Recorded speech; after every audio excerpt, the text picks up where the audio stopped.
ISIS has the money it needs for its operations through oil, kidnapping, making businesses pay protection money. With me now is the author of The Alternative Answer, Bob Rice. Bob, great to see you. Thank you. So ISIS, we know, has the money it needs. How much money does it cost us, the world, to fight terrorism? It's an enormously large number. Hard to get a specific number out of it, but if you just look at what the U.S. spends on Homeland Security, we spent about $600 billion just to set up the Department of Homeland Security.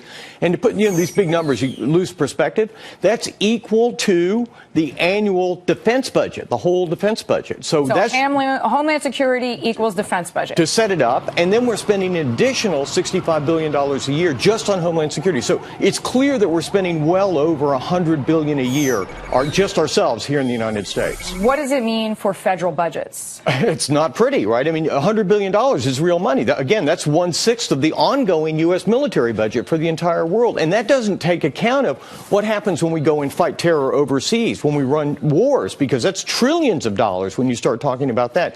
So the overall costs are absolutely staggering. And the interesting question to me going forward here is not whether, but how are we going to fight this?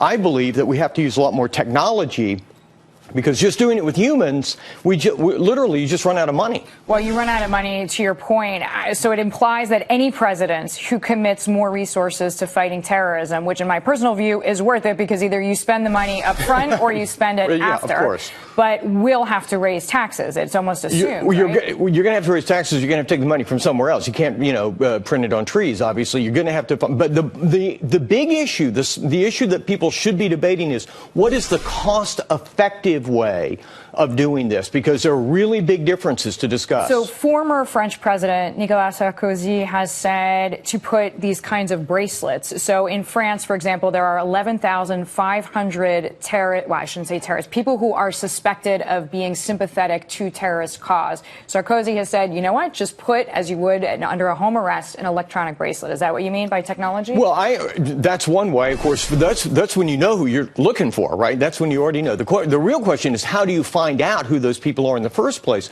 And this is a kind of electronic surveillance using computers to scan telephone traffic, make pattern matches about internet usage and that kind of thing that can identify people who might be lone wolves or might be operating in very small pockets that you don't already know about. And that's where the real prevention effort has to go. All right. And as Jeb Bush said, maybe it is time to re-expand the Patriot Act. Bob Rice, thank you, as always, joining me there from Tangent Capital Partners.